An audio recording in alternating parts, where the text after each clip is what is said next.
Hello, my name's Odessa. During a family trip to Palm Springs, they told me to sit at my own table. I thought it was just tradition. But a few days later, every investor in our company pulled out, without warning. The dinners I wasn't invited to, the meetings I wasn't told about, the polite smiles that hid something much colder. Was this really about family? Or was it always a setup to erase me, quietly? I kept asking myself, how did I go from co-founder to ghost? And why? Did no one stop it? I had told myself this trip would be different. Palm Springs in the summer wasn't everyone's idea of a relaxing getaway, but the resort Thayer's parents picked was immaculate. Whitewashed stone, saltwater pools, soft jazz humming through hidden speakers. Every towel folded with surgical precision. It was a kind of curated perfection that dared you to be out of place. And maybe this time, I wouldn't be.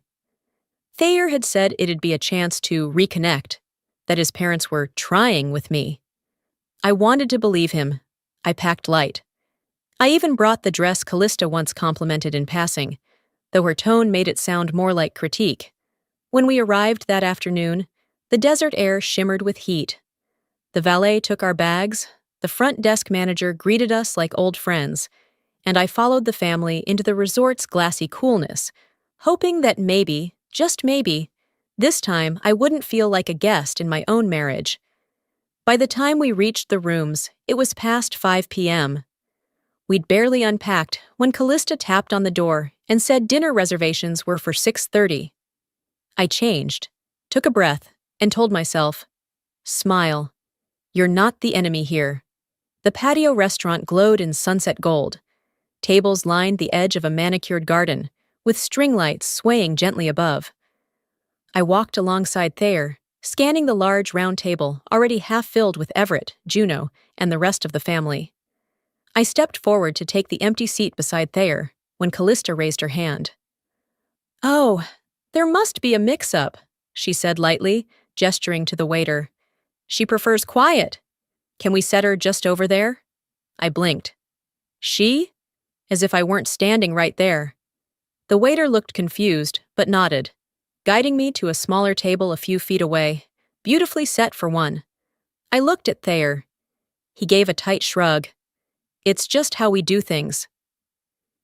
I waited for him to realize how it sounded. He didn't. No one said a word to me during dinner. They laughed, passed plates, refilled glasses. At one point, Everett made a joke about Juno's ex-boyfriend, and even Callista laughed.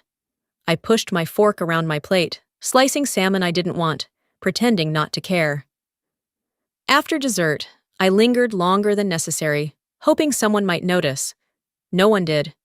We returned to our rooms just after 8:30. The air had cooled, but my skin still felt hot. I didn't speak, neither did Thayer. He kissed me on the cheek and went straight into the bathroom. I stood by the window, arms crossed, staring at the perfectly lit courtyard. I told myself to breathe. It's just one dinner, I thought. Maybe tomorrow will be different. Morning came fast. I woke before the sun fully rose, dressed quickly, and checked the itinerary I'd been given. Except, of course, there was none. I assumed we'd all go down together, like any normal family on vacation. At 7:40, I texted Thayer. Are we heading to breakfast? No reply. I waited another 10 minutes, then decided to go look. Maybe they were still getting ready. Maybe I was being paranoid. The restaurant was already buzzing when I got there. I scanned the space.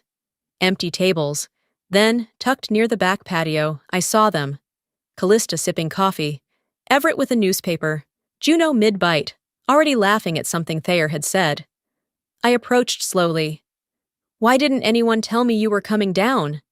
Callista didn't even glance up. We figured you'd join if you felt like it. Everett said nothing. Juno looked at me, her face flush, guilty. Thayer just stabbed at his eggs. My mouth felt dry. I swallowed hard, nodded. Of course. I turned and walked away before anyone could say another word, though I knew none of them would. Back in my room, I sat on the edge of the bed, staring at my phone screen. No reply from Thayer. No updated schedule. No clue what came next. I whispered, not to anyone in particular. Maybe not even aloud. It's not a mistake. It's a system. I stayed in the room the rest of the morning. The sun rose higher, pouring soft light across the tile floors, but I didn't move much. I sat by the window, sipping coffee that had gone cold, and tried not to let the silence feel like confirmation. It was nearly noon when I got a text from the front desk. My spa appointment was ready. I had forgotten I even had one. Part of me wanted to cancel. Another part, maybe the part that still craved structure, grabbed my robe, slipped on sandals, and went. The massage was gentle, the oils expensive, the technician polite. It was exactly what people call relaxing, and yet I spent most of the hour trying to keep my jaw from locking shut. By the time I returned to my room, it was just after 4. My skin smelled faintly of lavender. I thought I might take a nap, let the last of the tension fade. But when I pulled out my phone, instinct made me open Instagram, and that's when I saw it. Juno had posted a photo, candlelit terrace, white tablecloths, Thayer at the center, grinning across the table at Claire, our biggest investor, along with 2 more from the board. Everyone looked so warm, so pleased with themselves. Everyone but me, because I wasn't there. I froze, staring at the screen. I checked my texts. Nothing. My email. Empty. I scrolled again, thinking maybe it was from another night, but the timestamp was clear. Tonight. 6:42 p.m. I hadn't even known they were meeting, let alone pitching. My pulse ticked up, slow but sharp. I set the phone down, stood up, then sat back down, unsure what to even do with my hands. Thayer came in around 9. His shirt was slightly wrinkled, and he smelled faintly of wine and citrus. He didn't say much at first, just loosened his watch strap and toed off his shoes like it was any other evening. I didn't look at him, just said, "Dinner go well?" He hesitated, then gave that vague little shrug he always used when lying wasn't quite necessary, but honesty felt inconvenient. "It was kind of last minute. You seemed like you needed rest." I turned toward him slowly. "You pitched to Claire." He scratched his neck. "It wasn't a formal thing, just ideas tossed around." "You used my eco model," I said, voice flat. "Claire liked it," he said.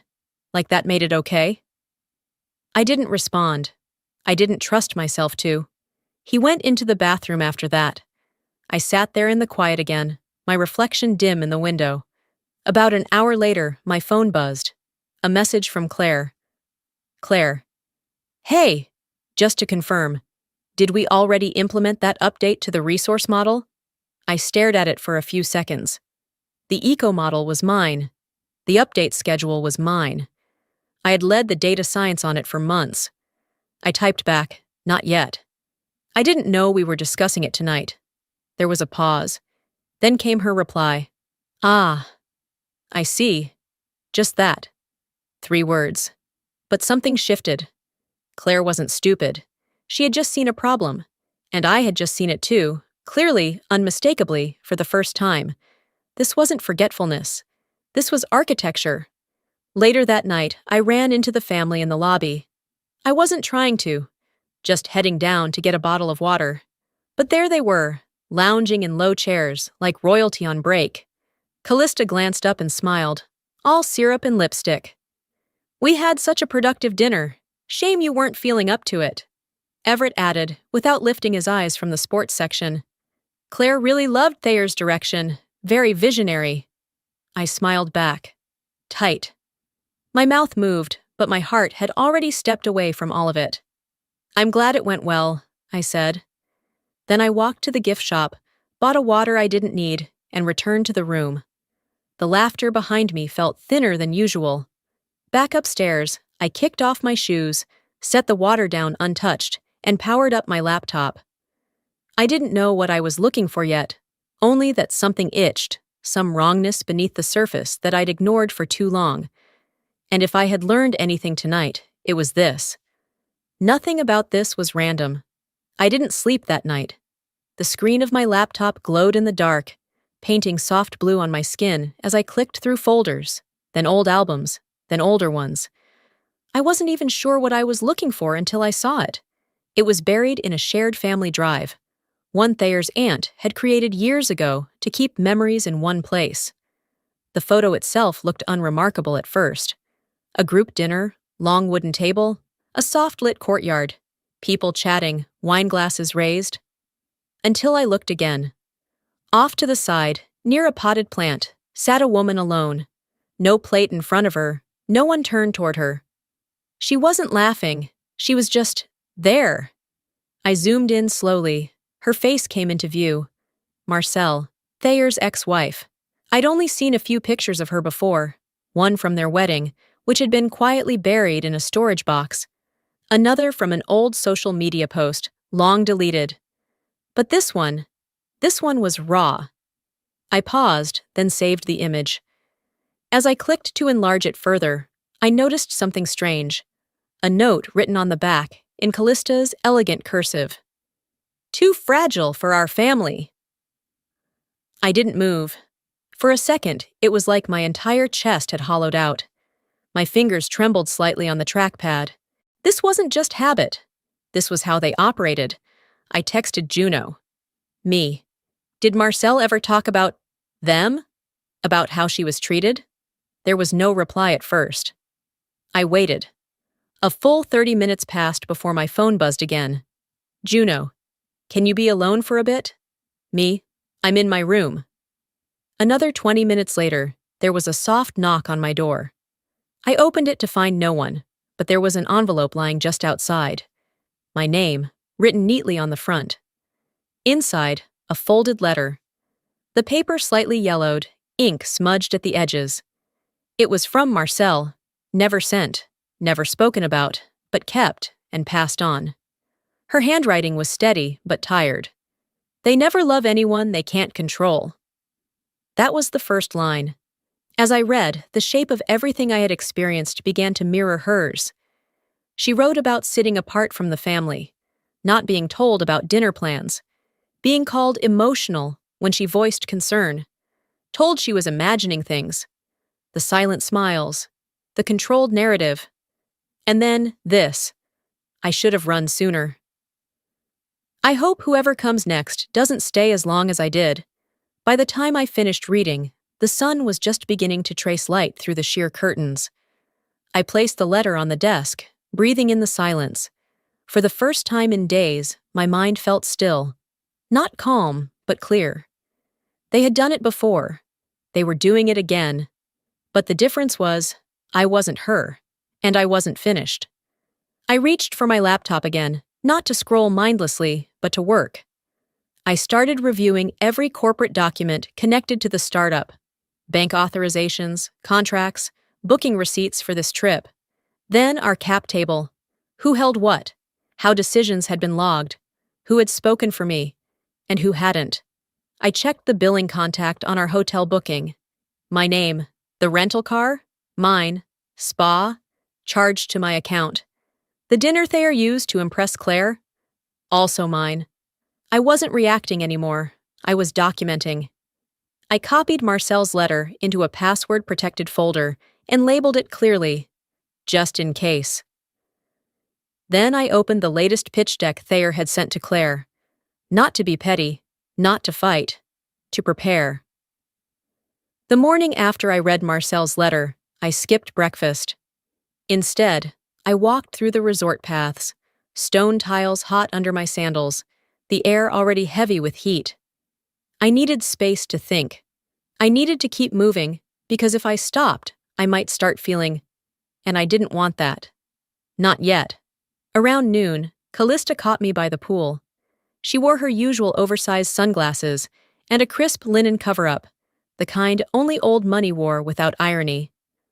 I nodded politely, expecting small talk, or maybe a veiled comment about how tired I looked. Instead, she gestured to the chair beside me and sat, crossing her legs with the kind of precision that said, I am always in control. I've been thinking, she started. For legal clarity, perhaps Thayer should hold the main corporate account, just on paper, Nothing changes. I turned slowly, letting the words sink in. For the business? I asked, already knowing the answer. She smiled.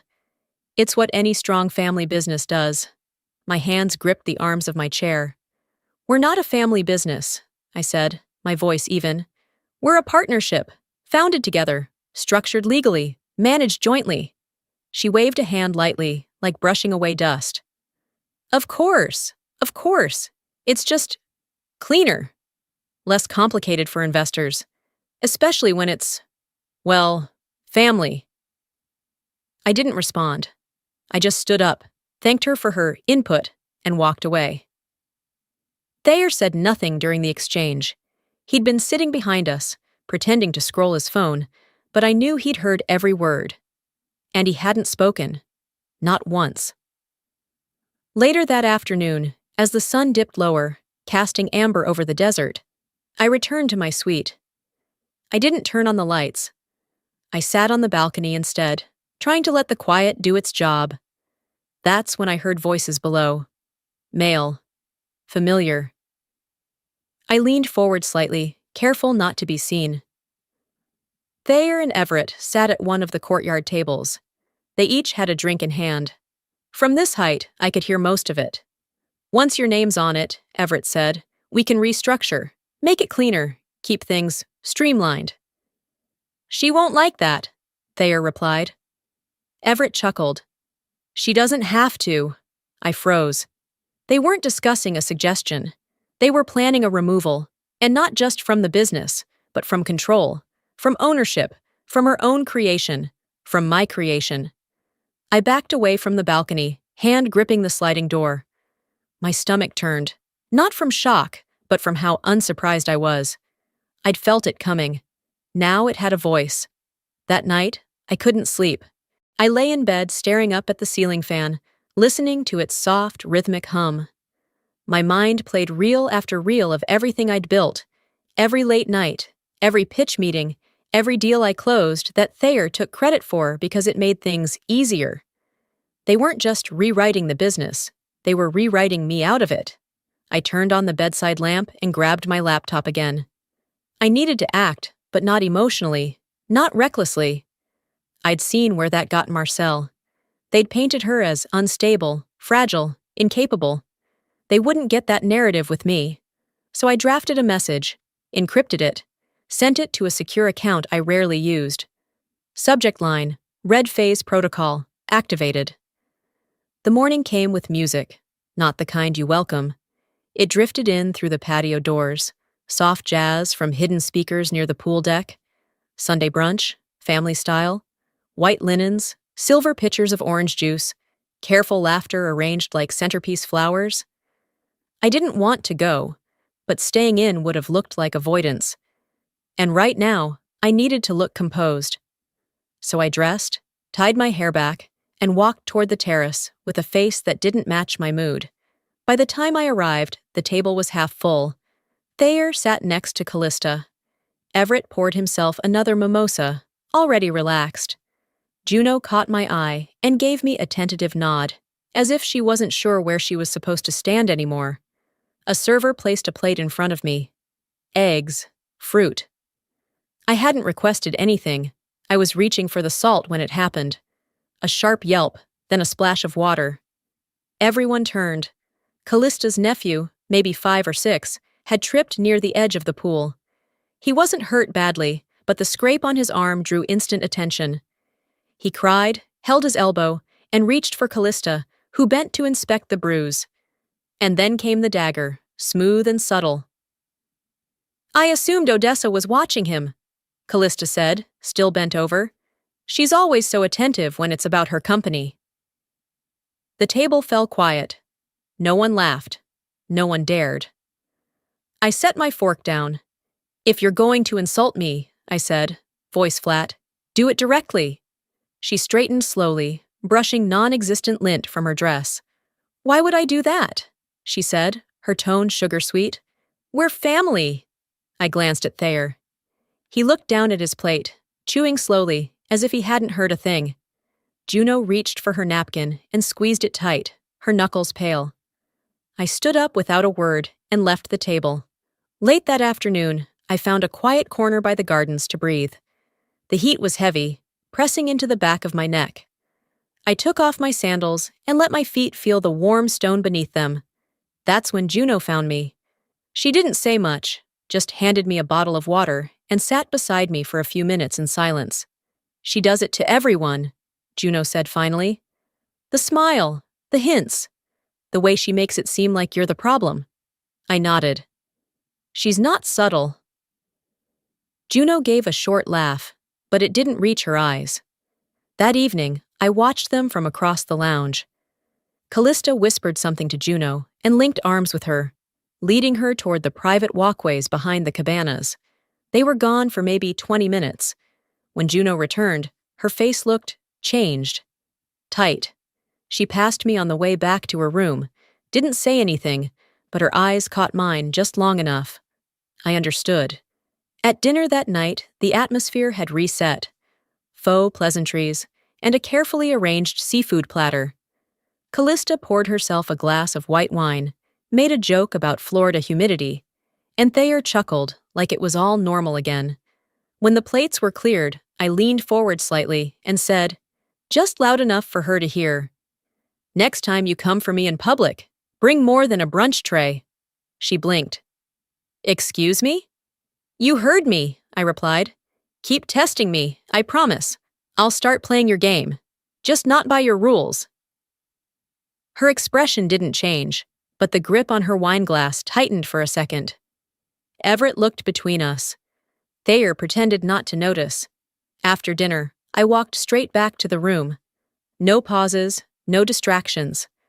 I poured myself a glass of water, sat at the desk, opened my laptop, and reviewed every reservation, booking, and line item connected to this trip. Every room was under my name. Every car. Every dinner. Then I started canceling. I stayed at the desk long after the last dinner plate had been cleared from the table downstairs. The lamp beside me cast a warm, focused circle of light on the wood grain. Outside the window, the resort glowed softly. Well-manicured silence, oblivious to the storm I was about to unleash. No second-guessing. No hesitations. I logged in. Room 403, Everett and Callista's, canceled first. A confirmation email hit my inbox before I even clicked the next tab. Room 407, Thayer's suite. Gone in under 15 seconds. Spa appointment under Callista's name for 10 a.m.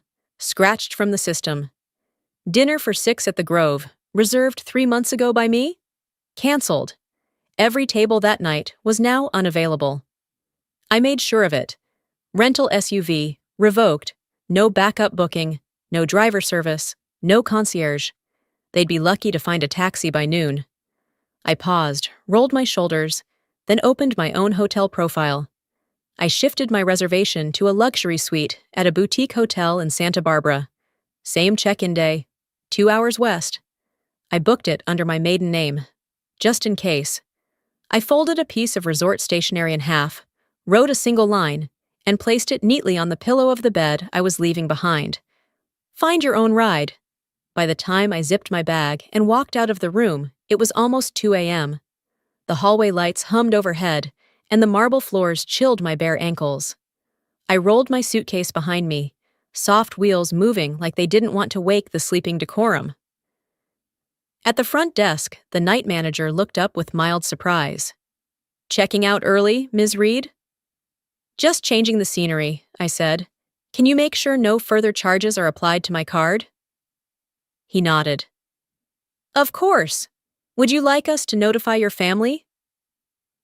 I met his eyes without blinking. "They'll figure it out." He didn't ask anything else, just handed me a copy of the zeroed-out folio and held the door open as I stepped into the cool desert night. The stars were still out as I pulled out of the circular driveway. I didn't play music. I didn't think, just drove. The further I got from Palm Springs, the quieter everything inside me became. At a rest stop past Indio, I parked beneath a dim lamppost and made myself stretch. My back cracked from the tension, but I didn't mind. I pulled my phone from my tote, found the draft I'd saved earlier. 2. Clear subject. Clarification on leadership roles. The body was short, measured, director. I read it once more, my thumb hovering over send. Not yet. I bought a coffee from a tired-looking vending machine, leaned against the hood of the car, and let the steam warm my face. Let them burn a little, I whispered, because by the time they realized what I had done, it would already be too late. By noon, my phone vibrated on the passenger seat. Unknown number, South Carolina area code. I answered, already knowing what it was. Ms. Reed? A calm voice asked. This is Officer Daniels with the Hilton Head Police Department. Your husband has filed a missing persons report. I pulled the phone from my ear slowly, setting it down on the table beside my half-empty coffee. The hum of the cafe near the highway blurred around me. Missing persons report. That's what Thayer had filed. I wasn't surprised, not really. But the official tone in Officer Daniels' voice, the careful way he'd asked if I was safe, it landed like a cold stone in my gut. I took a breath, then asked calmly, Officer, would you like me to clarify my location now? Yes, ma'am, if you're willing. I gave the address of the hotel in Santa Barbara. Then, before he could ask, I added, I left voluntarily. I'm not missing, and I would like to file a no-contact request. Immediately. He paused. I can initiate that for you, he said. Are you certain? I've never been more certain in my life. By the time I checked into the executive boardroom I'd rented, the sun had shifted just enough to cast long shadows across the polished floors. Bottled water lined the center of the table. Legal pads. Silence. It looked like a conference room, but it felt like a war room. I arranged the folders, documents, photos, timestamps, printed emails. My laptop sat open to the master spreadsheet. Every cancellation, every booking, every name that mattered. Then I waited. The door opened precisely 5 minutes past the hour. First came Thayer, his eyes dark under the fluorescent light. Then Callista and Everett, moving like they were walking into a courtroom, not a family meeting. Juno followed last, clutching her phone like it was armor. Thayer was the first to speak. What the hell is this? I didn't look up. A conversation. Since you're all so fond of having them behind my back, I thought we'd try it face to face. Callista crossed her arms. Dragging us across the state wasn't necessary. You'll see in a moment, I replied. I slid the photo of Marcel across the table. Then the letter. Then the printout of their Hilton Head booking, canceled. The spa. The restaurant.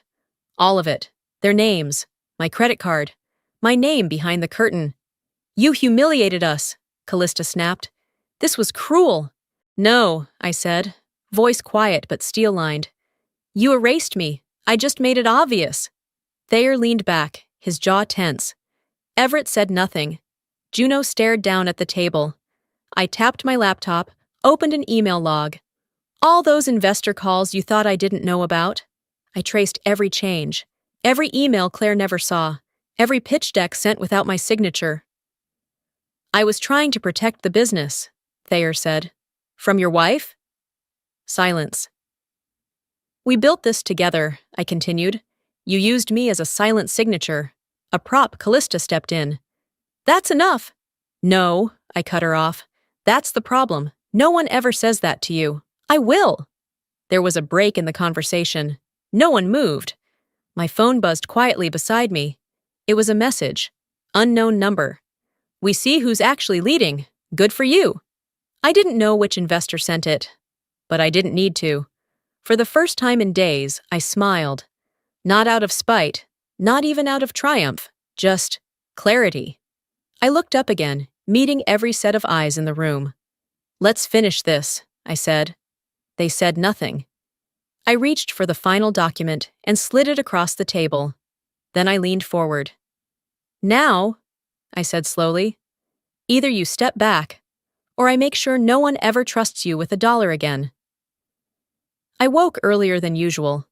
The meeting room had cleared the day before, but the tension hadn't left me until sometime after midnight. I'd showered, crawled into the unfamiliar bed of my Santa Barbara suite, and for the first time in a long while, slept without interruption. Now the morning light was painting soft stripes across the floor of my new office. A clean, sleek space, minimalist, quiet, glass walls that looked out over the Pacific. The kind of office I'd once imagined, back when Thayer and I were just scribbling startup ideas on napkins. On the glass door, my name was etched in gold, Odessa Renly, CEO. I stood by the window, a coffee warming my hands, watching waves roll in. Then the notification came. The subject line was simple: change of direction, effective immediately. Claire had written it herself. We're formally discontinuing all investment collaboration with Thayer Renly. Moving forward, our funding and equity interest will sit solely under Odessa Renly's leadership. Legal updates will follow within 24 hours. I reread the email. Not because I didn't believe it, because for the first time, I didn't have to. I replied with 3 words. Acknowledged. Thank you. There was no trembling in my fingers, no lingering doubt, just the steady rhythm of breath returning to a body that had been clenched for far too long. I let the moment sit. Across the room, the framed photo of my first patent hung on the wall. Below it, the original mission statement I'd written alone on a hotel notepad years ago. Back when they said I was too idealistic. Back when Callista called it naive ambition. A vibration from my phone broke the stillness. Juno. Callista's losing her mind, screaming at the kitchen staff like they're shareholders. I smiled. Me. Let her scream. Not my kitchen. Juno. Thayer hasn't come out of his apartment. Me. Took him long enough? There was a pause. Then, Juno. You did it. I looked at her message. My fingers hovered, then typed back. Me. We did it. You told me the truth. That matters. There were so many things I could have said, but in the end, that was all that needed saying. I sat down at the desk, not across from anyone, not beside anyone, at the head. Boots off, feet up. A woman at ease in her own skin, her own seat. I called Evan, our lead engineer. Morning, he answered, his voice scratchy from coffee or lack of sleep. It's go time, I said. We're rebuilding the whole interface, under my name, under my rules. He didn't ask for confirmation. He knew. I've been waiting for this, he said. Me too. As we hung up, I glanced again at the name on the door. Odessa Renly. Not an extra seat, not a placeholder. The chair that had always been mine. Before logging off for the day, I clicked open one final folder. A photo, an old family picture from 3 years ago. Taken during a vacation I barely remembered enjoying. Everyone was smiling, and there, in the corner of the frame, was a chair at the end of the table. Empty. I didn't delete it, I just closed the file. 2 weeks had passed. Not dramatically, not loudly. They passed the way good healing does. Gradually, almost unnoticed, until you realize you're breathing differently. I woke up to the sound of distant seagulls and the familiar hum of traffic below. My apartment wasn't fancy. It didn't need to be. It was mine.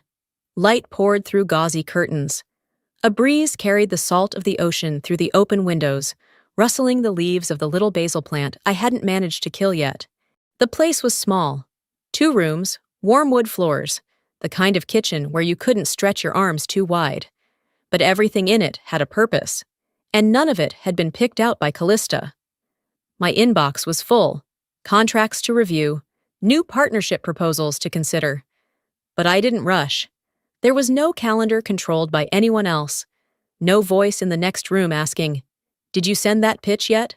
No mild suggestion disguised as strategy, no veiled demand wrapped in etiquette. Just quiet, mine. Around mid-morning, Juno knocked, as she'd promised. She carried 2 coffees and a smirk that didn't quite hide the satisfaction on her face. "Morning," she said, handing me the better cup, because she knew the difference. I raised an eyebrow. "You're smiling like you've got something juicy." She didn't even pretend to hesitate. Callista's been pulled from 2 board seats. Word about the investor meeting got around. I sat down slowly, careful not to let my face twist into anything celebratory. And Thayer? I asked. Juno shrugged. Trying to raise capital, alone. So far, no one's biting. I nodded. Good, she added, quieter now. I mean, it's good, right? I looked out the window, past the rooftops, toward the curve of the coastline. I hope they figure it out, I said. I really do. Juno blinked. You don't hate them? I let the question hang. Then, I met her eyes. I'm done carrying them. She didn't respond for a moment, but she didn't have to. That was the thing about Juno. She understood the weight behind words, even the quiet ones. She left not long after. We didn't hug, just a nod, a small smile, a promise to keep moving. Later that afternoon, as I was sorting through my files, a message popped up on my screen. The name stopped me cold for a beat. Thayer. I see it now. I'm sorry. I never deserved you. I didn't flinch. I didn't cry. I stared at the words for what they were. A quiet admission, years too late. Then I clicked delete. Not because I was angry, because there was nothing else left to say. I opened a drawer in the desk and pulled out the family photo from the trip 3 years ago, the one with the empty chair. For a moment, I traced the edges of it with my finger. Then I slid it into the back of the drawer, not to erase it, just to stop staring. Some scars don't vanish, but they fade when you stop picking at them. That evening, as the sky cooled into lavender and blue, I stepped out onto the rooftop of my building. Barefoot, mug in hand, wind brushing through my hair. The city moved quietly below me. The ocean kept breathing, and I stood still, centered in something I had built with no one's permission but my own. They tried to silence me, I whispered. Now they hear me in every room they enter. A chime from my phone. New message, new partner pitch, clean slate. I smiled, turned, and walked back inside. Then I closed the door. I used to think that staying quiet meant keeping the peace, that if I smiled enough, bent just right, gave them what they wanted, they'd let me belong. But the truth is, silence doesn't earn you respect. It just makes it easier for people to erase you. This wasn't just about one vacation. It was about years of being told I was too much or not enough, never exactly right. If you're watching this and you've ever felt that way, let me say this. You are not difficult. You are not overreacting. You are just finally done shrinking. Sometimes, the most powerful thing you can do is stop explaining yourself. Now, I'd love to hear from you. Have you ever felt like you were being slowly pushed out of your own story?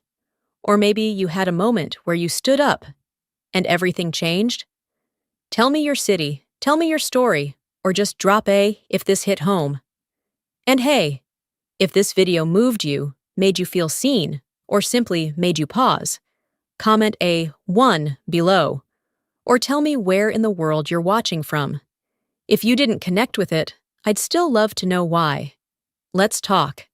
If you want more stories like this, raw, real, and rooted in resilience, hit that subscribe button. Your support helps us keep sharing voices that matter.